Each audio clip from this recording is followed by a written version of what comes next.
Hello everyone, आप सभी को स्वागत करते हैं द नॉलेज विद प्रेमचंद पर। आज के लेक्चर में हम लोग देखेंगे प्रेजेंट परफेक्ट टेंस के बारे में। इसके पहले वाले लेक्चर में हम लोग ने देखा था का प्रेजेंट कंटिन्यूअस टेंस, तथा इसके पहले वाले लेक्चर में हम लोगों ने देखा था का प्रेजेंट इंडेफिनिट टेंस। और जो भी टेंस के बेसिक रूल होते हैं उसके बारे में हम लोगों ने देख चुके हैं। ठीक है, तो हम लोग बैक टू बैक जो भी टेंस पर लेक्चर है इसको रिकॉर्ड करके आप लोग को डिलीवर कर रहे हैं कि हम लोग इस चैनल पर पूर्ण रूप से क्या करें, टेंस का जो भी पूरा का पूरा लेक्चर है, जो भी रूल है, जो भी पहचान है, जो भी ट्रांसलेशन है, इसको हम लोग अपलोड कर दें। ठीक है, तो आज हम लोग को जो बोले थे कि इसके पहले वाले लेक्चर में बोले थे कि इस पर हम लोग का नेक्स्ट लेक्चर जो है प्रेजेंट परफेक्ट टेंस पर है।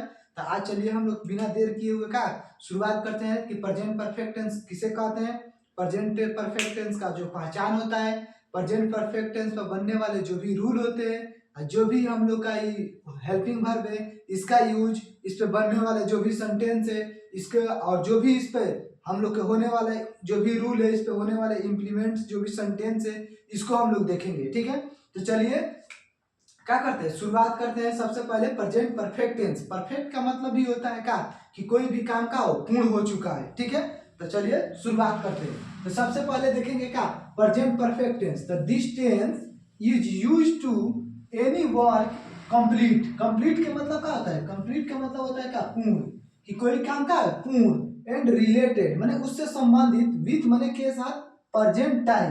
कि कहने का मतलब है कि प्रेजेंट परफेक्ट टेंस एक ऐसा टेंस है जिसे किसी भी कार्य के का पूर्ण होने या पूर्ण होने से संबंधित कार्य के बारे में पता चले तब उसे क्या कहेंगे, प्रेजेंट परफेक्ट टेंस कहेंगे। ठीक है, प्रेजेंट परफेक्ट टेंस का जो पहचान होता है वो क्या होता है, तो जिस हिंदी वाक्य क्रिया के अंत में चुका है, चुकी है, या है, ई है इत्यादि लगे रहे तब उस वाक्य को हम लोग क्या कहते हैं, प्रेजेंट परफेक्ट टेंस का वाक्य समझा जाता है। ठीक है, तो चलिए देख लेते हैं इस बार रूल कि जिस हिंदी वाक्य किसके अंत में, वाक्य के अंत में का क्रिया के अंत में क्या होगा, चुका है, चुकी है, चुके हैं, या है, ई है, ये है इत्यादि रहे तो क्या कहेंगे, उस वाक्य को प्रेजेंट परफेक्ट टेंस का वाक्य समझा जाता है।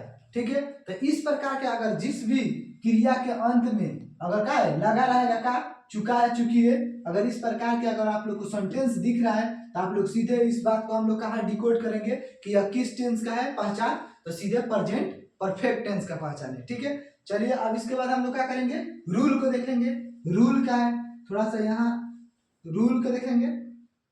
रूल में भी हम बताते हैं, हर लेक्चर में बताते हैं, ए फॉर अफर्मेटिव होता है, एन फॉर निगेटिव होता है, आई फॉर इंट्रोगेटिव होता है। इंट्रोगेटिव का मतलब पूछताछ, डब्ल्यू एच जो डब्ल्यू एच वर्ड होता है। ठीक है, तो चलिए देखते हैं का सबसे पहले अफर्मेटिव रूल।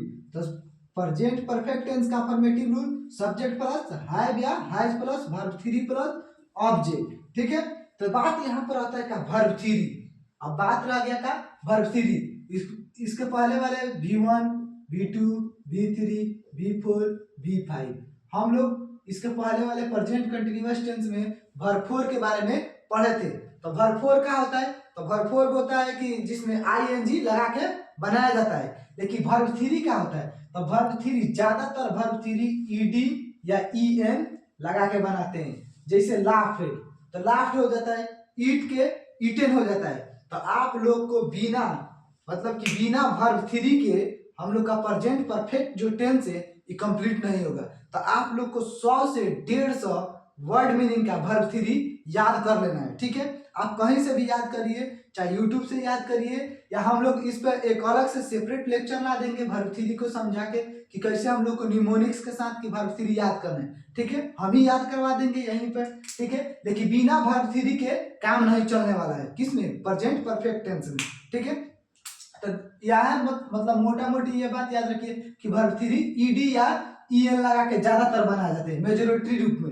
ठीक है, निगेटिव का रूल है क्या, सब्जेक्ट प्लस हैज या है plus not plus verb three plus object. यहाँ भी माने कि प्रेजेंट परफेक्ट टेंस में हर जगह वर्ब थ्री का यूज होगा। ठीक है, यहाँ कुछ चेंज होने वाला नहीं है। ठीक, आप लोग को वर्ब थ्री हर हालत में याद करना ही पड़ेगा, बिना वर्ब थ्री का इस पे कोई ट्रांसलेशन नहीं बन सकता है। ठीक है, तो आप कहीं से भी याद करिए या जाइएगा तो आपको ग्रामर के जो भी पीछे जो चैप्टर होता है पीछे वाला चैप्टर में जहाँ वर्ब दिया है वहां पर लाइन से आपको 50 या 100 150 वहां पर क्या दिया है, वर्ब का फॉर्म दिया है V1 V2 V3 V4 V5 यहाँ तक दिया है। ठीक है, तो हम लोग को सिर्फ वर्ब 3 पर ध्यान देना है अभी इस टेंस में। ठीक, इसके बाद इंट्रोगेटिव रूल है का, इंट्रोगेटिव में हैज है क्या हो जाएगा, पहले आ जाएगा हैव के बाद सब्जेक्ट जो कर्ता होता है, उसके बाद वर्ब 3, इसके बाद ऑब्जेक्ट, ऑब्जेक्ट के बाद क्वेश्चन मार्क। इसमें क्वेश्चन मार्क रहेगा क्योंकि इंट्रोगेटिव का मतलब होता है क्या, क्वेश्चन पूछना। ठीक है, अब जिसमें क्वेश्चन पूछा जाएगा तो उसमें क्या क्वेश्चन मार्क होना भी जरूरी है। ठीक, इसके बाद है क्या WH, तो WH रूल होता है सबसे पहले WH, उसके बाद हैज, उसके बाद सब्जेक्ट आएगा, इसके बाद वर्ब 3, उसके बाद ऑब्जेक्ट, इसके बाद क्या है क्वेश्चन मार्क। एक बार और कि WH हम बार बार WH वर्ड का जिक्र करते हैं कि WH होता क्या है, तो WH ऐसा वर्ड होता है जो WH से ही स्टार्ट होता है। वाट हो गया, वेन हो गया, वेयर हो गया, वाई हो गया, हुम हो गया, हु हो गया। वाट माने क्या, वेयर मतलब कहाँ, वेन मतलब कब, वाई मतलब क्यों, हुम मतलब किसका, हु मतलब कौन।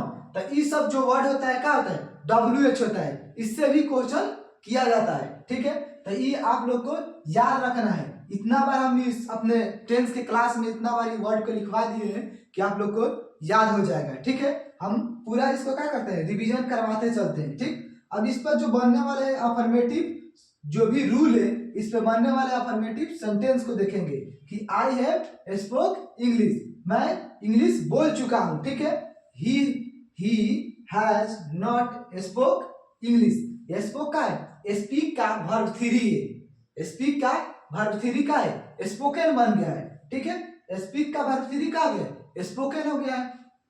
तो क्या है कि वह इंग्लिश नहीं बोल चुका है, क्या क्या वह इंग्लिश बोल चुका है, तो हैव यू स्पोकन इंग्लिश। ठीक है, इसके बाद क्या है कि when have you spoken English, मतलब कि आप कहाँ से इंग्लिश बोल चुके हैं। ठीक है, तो ये क्या हो गया, इस पर जो बुई बनने वाला है, ये अफर्मेटिव पर बनने वाला सेंटेंस हो गया, ये निगेटिव पर बनने वाला हो गया, ये इंट्रोगेटिव पर, ये WH पर।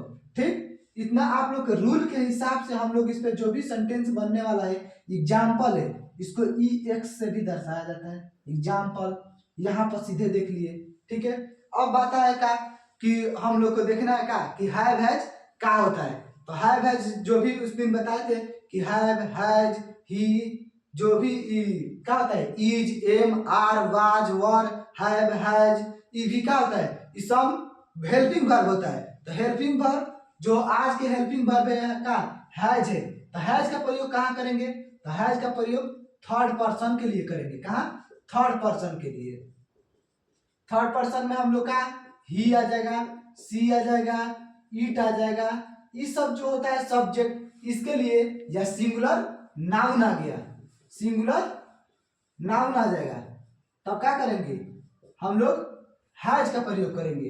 हैज का प्रयोग कहाँ करेंगे, तो जब भी किसी वाक्य में प्लुरल सब्जेक्ट की बात होगी, प्लुरल सब्जेक्ट की बात होगी या एक से अधिक नाम आएगा, तब वहां हम लोग क्या करेंगे, हैव का प्रयोग करेंगे, अर्थात सेकेंड पर्सन और फर्स्ट पर्सन के साथ। ठीक है, सब्जेक्ट में क्या रहेगा, यू रहेगा, वी रहेगा, दे रहेगा, और इसके बाद क्या है, जो भी प्लुरल नाउन रहेगा। प्लुरल नाउन का मतलब कि एक से अधिक नाम रहेगा, तब हम लोग क्या करेंगे, वहां पर हैव का प्रयोग करेंगे।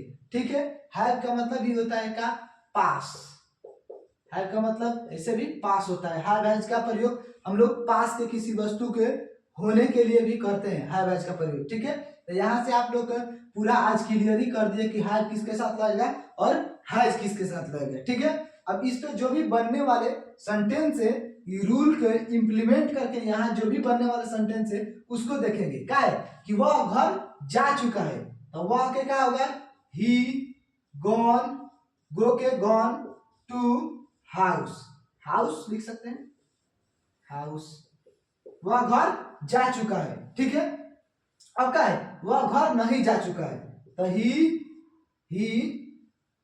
के बाद क्या है, सीधे सब्जेक्ट के बाद ही हैज, ही के साथ क्या लगाएंगे, हैज लगाएंगे।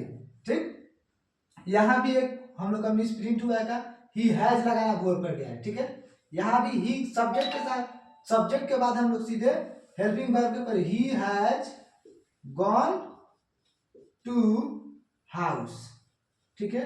अब यहाँ हम लोग का क्या हुआ, सही हुआ, ठीक। इसके बाद कहा कि वह घर नहीं जा चुका है, तो he has not gone to house, वह घर नहीं जा चुका है।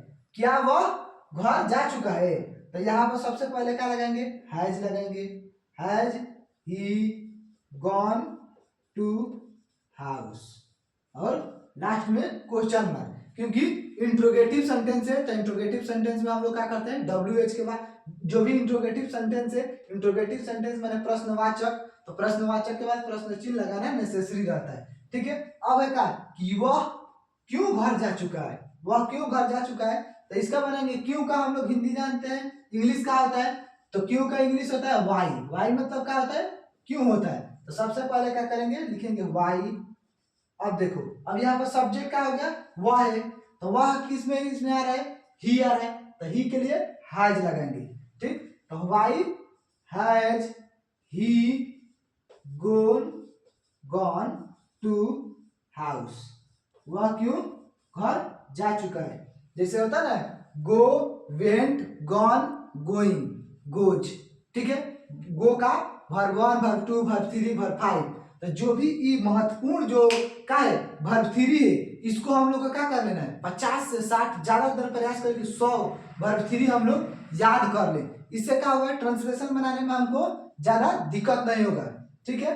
तो आप लोग क्या करिए, इसको एक बार स्क्रीनशॉट ले लीजिए, क्योंकि पूरा यहाँ पर हम लोग डीप से पढ़ लिए क्या कि प्रेजेंट परफेक्ट टेंस किसे कहते हैं, इसका जो पहचान होता है, इसका रूल होता है, रूल में भी देख लिए कि वर्ब 3 कैसे बनाते हैं, वर्ब 3 में भी देख लिए कि इस पे जो भी बनने वाला सेंटेंसेस है इसको देख लिए। सेंटेंस के बाद हम लोग एक सबसे महत्वपूर्ण और कॉम्प्लेक्स टॉपिक जान गए।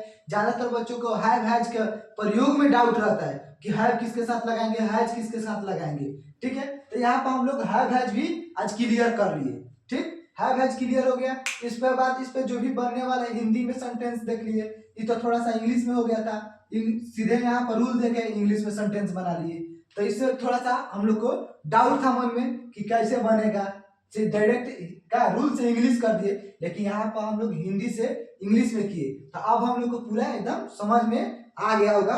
आई होप, मैं आशा करता हूँ कि आप लोग का ये पूरा समझ में आ गया होगा, ठीक है। धन्यवाद, फिर बने रहिए। अब इसके बाद हम लोग लाएंगे क्या, प्रेजेंट परफेक्ट कंटिन्यूअस टेंस, माने कि प्रेजेंट कंटिन्यूअस टेंस और प्रेजेंट परफेक्ट टेंस के दोनों के मर्ज करके एक नया टेंस बनाया गया है, जिसको प्रेजेंट परफेक्ट कंटिन्यूअस टेंस के नाम से जाना जाता है। इसके बाद हम लोग का next lecture present perfect continuous tense पाएगा।